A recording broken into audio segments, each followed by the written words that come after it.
ஓம் ஸ்ரீ வராகி தாயே போற்றி. என் அன்பு குழந்தையே, இன்னும் சற்று நேரத்திலே நீ முகம் மலரும்படி இந்த வராகி அம்மா உனக்கான வரத்தை கொடுக்க போறேன். வரவுக்கு மீறிய செலவு ஒரு நாள் வறுமையை கொடுக்கும்னு நான் சொல்லியும் அதை கண்டு கொள்ளாமல் நீ பல விஷயங்களை தப்பும் தவறுமாய் செய்துவிட்டு இப்போது கஷ்டப்படுவது நியாயமான்னு சொல்லு பார்ப்போம். ஆடம்பரமான செலவு ஒரு நாள் அவஸ்தைப்படத்தான் வைக்கும். திட்டம் போடாம செலவு செஞ்சாலும் அது உன்னை திண்டாடத்தான் வைக்கும் என்கிற விஷயங்களை உன் வாழ்நாளில் நீ ஒருபோதும் மறக்க வேண்டாம். எதை செஞ்சாலும் யோசிச்சு நிதானமாக செயல்படு. இப்படியே வாழ்க்கை கடந்து போய் விடுவோமோ என்பது உன் மனசுக்குள்ள வரக்கூடிய உணர்வு. ஆனால் இதையும் நான் கடந்து வருவேன் என்பது உன் மனசுக்குள்ள இருக்கக்கூடிய தைரியம். தைரியத்தை முதன்மையாக வச்சுக்கிட்டு எல்லா வேலைகளையும் செய்யப்பார் என் செல்லமே. நீ சிறப்பாக தகுதியுள்ள தைரியமுள்ள ஆளாக இருந்தால் மட்டும் தலைவனாக மாறிட முடியாது.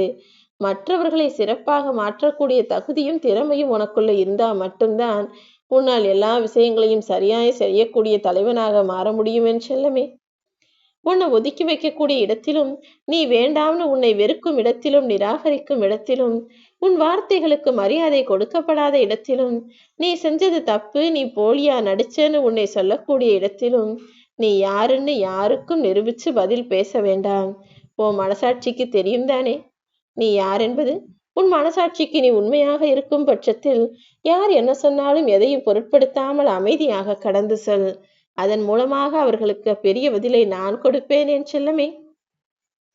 ஏன்னா நீ மனசறிஞ்சு யாருக்கும் துரோகம் செய்யவும் மாட்ட. போலியா பொய் சொல்லவும் பொய்யா நடிக்கவும் உனக்கு தெரியாது. எல்லா இடத்திலும் யதார்த்தமாக வெகுளித்தனமாக அன்பை பரிமாறும் நீ எல்லா இடத்திலும் நீ நினைச்சதை தான் பேசுற, நினைச்சதை தான் செய்யற. ஆனா அதை புரிஞ்சுக்காத கெட்ட எண்ணம் கொண்ட மனிதர்கள் உன்னை குறை சொல்லும் போது அதை பார்த்து கொண்டு நீ சும்மா இரு. ஆனா நான் சும்மா இருக்கவே மாட்டேன். நிச்சயமா அவர்களுக்குரிய தண்டனையை கொடுக்கும் நானே அவர்களுக்கு உண்டான மன மாற்றத்தையும் உருவாக்குவேன். கஷ்ட காலம் வரும்போதெல்லாம் பிரச்சனையிலிருந்து எனக்கு விடுதலை வேணும் தாயேன்னு நீ கேட்குற. நிச்சயமா உனக்கான தீர்வை கொடுத்து நடக்கக்கூடிய அனைத்தையும் நல்லதாய் நான் நடத்தி வைப்பேன் என் செல்லமே. எது நடந்தாலும் எல்லாமே எனக்கு நல்லதாக நடக்கணுன்ற வேண்டுதல்கள் எப்போதும் உன்னுடைய வாயிலிருந்து வரும்படி பார்த்துக்கோ. இனி எல்லாமே உனக்கு நல்லதாக நடக்கும் என இந்த வராகியம்மா நானும் உனக்கு வாக்கு கொடுக்கிறேன் செல்லமே. நிச்சயமா எல்லா மனிதர்களுடைய வாழ்க்கையிலும் கஷ்டம் என்பது வரதான் செய்யும். ஆனா கஷ்டப்பட்டு துன்பப்பட்டு அவர்கள் ஒரு கட்டத்துக்கு மேல மிக பெரிய அளவு மகிழ்ச்சியினை அடையும்படி எல்லா துன்பங்களுக்கு பிறகும் ஒரு மகிழ்ச்சியினை நான் எல்லார் வாழ்க்கையிலையும் ஒளிச்சு வச்சிருக்கேன். நீ நேர்மை தவறாமல் வாழ வேண்டும் என யோசிப்பதை காட்டிலும் நேரத்திற்கு தகுந்தாற்போல் வாழ்வதுதான் சரியோ என யோசிக்கிறாய் தானே. என்ன செய்யறது, உன் கண்ணு முன்னால அப்படிதான் நேரத்துக்கு ஏத்தாற்போல பேசக்கூடியவங்களும் நேரத்திற்கு ஏற்றாற்போல ஆளுக்கு ஏத்தாற்போல நடிக்கக்கூடியவர்களும் நிம்மதியாக வாழ்கிறார்கள். ஆனால் நேர்மை தவறாமல் வாழ நினைக்கும் நீ கஷ்டப்படுகிறாய் என்பது எனக்கு புரிகிறது என் செல்லமே. கவலை கொள்ளாதே. எதை எப்படி சரி செய்யணுமோ அதை நான் சரி செய்கிறேன். நல்லவர்கள் கஷ்டப்படுவதற்கு காரணமே இதுதானே. உனக்கு குறுக்கு வழியில போய் சம்பாதிக்க மனசும் இல்லை, அதே நேரத்துல நேர் வழியில போனா அது நியாயமாவும் இல்லையே நினைச்சு நேர் வழியில போனா நல்லதாகவும் நடக்கலையே, கஷ்டம் மட்டுமே வருதே நினைச்சுதானே வருத்தப்படுற. என் அன்பு குழந்தையே, எல்லா தந்தையின் வீட்டிலும் மகன்களும் மகள்களும் நிம்மதியாக சாப்பிடுவாங்க. உரிமையா சொந்தம் கொண்டாடி எல்லாத்தையும் உரிமையோட கேட்டு வாங்கி சாப்பிடுவாங்க. ஆனா எந்த மகன் வீட்டிலும் தந்தையால் அப்படி சாப்பிட முடியாது தானே. அங்க என்னவோ தானே அவங்களுக்கு தன்னுடைய பிள்ளைகளுக்கு பாரமா இருக்கோமேன்ற ஒரு உணர்வோடு ஒரு கஷ்டத்தோடு எல்லாத்தையும் அனுசரிச்சுக்கிட்டு கூனி குறுகி வாழக்கூடிய பெற்றோர்கள் நிறைய பேர் இருக்காங்க. உன்னுடைய பெற்றவர்களுக்கு நீ அந்த நிலைமையை கொடுத்து விடக் கூடாது என் செல்லமே.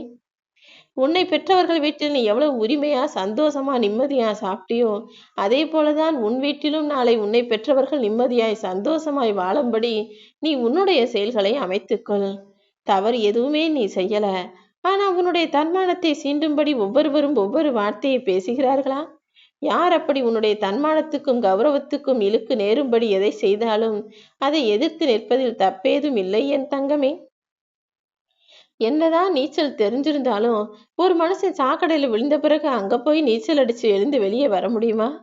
இடத்துக்கு ஏத்தாற் போலதான் நடந்துக்கணும். நீச்சல் குளத்துல விழுந்தா, ஆற்றில் விழுந்தால், நதி நீரில் விழுந்தால் நீச்சல் அடிச்சு வரலாம். சேரிலும் சகதியிலும் விழுந்தால் எழுந்துதானே வர வேண்டும். எப்போதும் சூழ்நிலைகளுக்கேற்ப யோசிக்கக்கூடிய ஆளாக, சூழ்நிலைகளுக்கேற்ப நடக்கக்கூடிய ஆளாக நீ இருந்துவிடு. நீ போற வழியில தடைகளும் தடங்கல்களும் வரலாம். ஆனா நீ எங்க போகணுன்ற இடத்துல மட்டும் கவனமா உறுதியாக இருந்துவிடு என் தங்கமே. உன்னை மிகச் சிறப்பாக முன்னேற்றுவதில் மட்டுமே நீ கவனத்தை அதிகம் செலுத்தணும். தேவையில்லாம கண்ட விஷயத்திலையும் கவனம் செலுத்தினா அப்புறம் உன்னுடைய முன்னேற்றத்திற்கு அது தடையாக இருந்துவிடும் என்பதை மறந்துவிட வேண்டாம். நீ யாருங்கிறத யாருக்கும் நிரூபணம் செய்ய அவசியமில்லை. நீ யார் என்பது உனக்கு தெரியும். நீ யார் என்பது எனக்கும் தெரியும். அப்படி இருக்கும்போது நான் எப்படி உன்னை ஜெயிக்க வைக்காமல் விட்டுடுவேன்? இந்த உலகத்துல இருக்கக்கூடிய மனிதர்கள் செய்யக்கூடிய பாவத்துல நிறைய வகை இருக்கு. பொய் பேசுறது, திருடுறது, பித்தலாட்டம் செய்யறது, அடுத்தவங்களை ஏமாத்துறது, துரோகம் செய்யறது, காசை அடிச்சு பிழைக்கிறது, அடுத்தவன் கஷ்டப்பட்டு உழைக்கிற பணத்தை அவங்களுக்கு கொடுக்காம இருக்கிறது, பெத்தவங்களை பார்த்துக்காம இருக்குதுன்னு இன்னும் நிறைய சொல்லிக்கிட்டே போலாம். ஆனால் பாவத்திலேயே பெரிய பாவம் நம்பிக்கை துரோகம் தானே. அதை உன்னை பெத்தவங்களுக்கு செஞ்சாலும் சரி, நீ பெத்த பிள்ளைங்களுக்கு செஞ்சாலும் சரி, வேலை செய்யற இடத்துல இருந்தாலும் சரி, அல்லது உன்னை நம்பிய துணைக்கு செஞ்சாலும் சரி, அல்லது உன்னையே நம்பி காத்திருக்கும் யாருக்கு நீ செய்தாலும் அந்த நம்பிக்கை துரோகம் என்பது உன்னுடைய செயலாக இருக்கக்கூடாது என் செல்லமே. எப்போதும் யாரையும் நீ முழுவதுமாக நம்பவும் வேண்டாம், யாரையும் நம்பி ஏமாந்து போகவும் வேண்டாம், யாருக்கும் நம்பிக்கை துரோகம் செய்யவும் வேண்டாம் என்பதை மனசுல வச்சுக்கோ.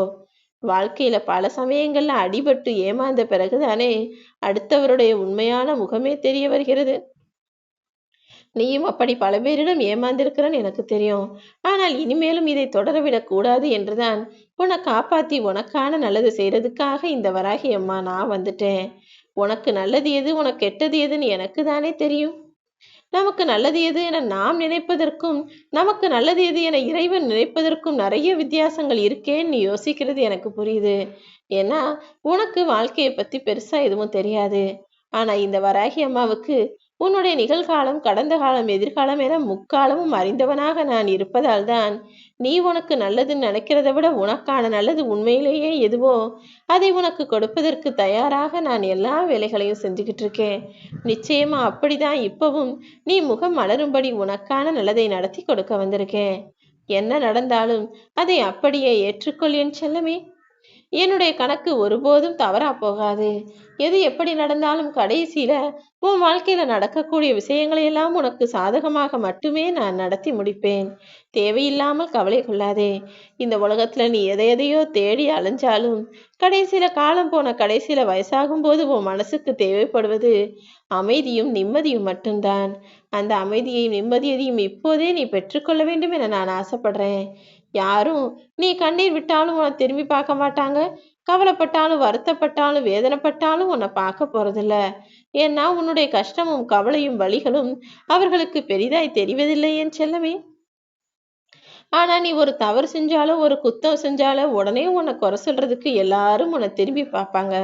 ஏன்னா இந்த உலகம் எப்பவுமே நல்லதை விட கெட்டதை தான் பார்க்கும். அடுத்தவனை குறை சொல்றதுக்குன்னா என்ன வேலை இருந்தாலும் போட்டுட்டு அப்படியே வந்துடுவாங்க. அப்படிப்பட்ட இந்த உலகத்தில் நீ மகிழ்ச்சியாக உன் வாழ்க்கையை வாழ வேண்டுமானால் ஒன்று உன் வாழ்க்கைக்கேற்ற சூழ்நிலையை மாத்திக்கோ. இல்லைனா சூழ்நிலைக்கேற்ப நீ மாறிக்கொண்டு அப்புறமாக நீ நினைத்தது போல உன் வாழ்க்கையை மாற்றி அமைக்க முயற்சி செய். இனி உன் வாழ்வில் இருக்கும் எதிர்பார்ப்புகள் எல்லாம் நிறைவேறி சந்தோஷத்தை முழுவதுமாக நீ அனுபவிக்கும்படி இந்த வராகியம்மா நான் உனக்கு வாக்கு கொடுக்கிறேன்.